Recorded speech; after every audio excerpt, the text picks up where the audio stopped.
براتون یه کلوچه متفاوت آوردم، کلوچه سیب و دارچین که خیلی عالیه، بافتش عالی میشه. ذخیرش کن که حتما امتحانش کنی. ماست، بیکینگ پودر، جوش شیرین رو با هم مخلوط کرده بذارید کنار. بعد تخم مرغ، شکر و وانیل را هم زده تا رنگش روشن بشه. حتما موقع هم زدن دورگیری هم انجام بدید. بعدش کره همنمای محیط یا روغن مایع اضافه کرده هم که زدید. یک عدد سیب رنده شده، ماستی که آماده کردید، دارچین هل را با هم مخلوط کنید.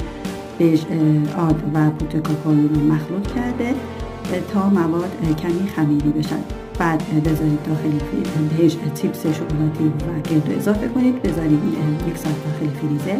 در بیارید، دستتون رو چرب کنید و داخل دستتون گرد کنید و داخل کنجد خل کنده بذارید روی سینی فر، بذارید داخل فر از گرم شده به مدت 10 دقیقه تا برسه. عالی، حتما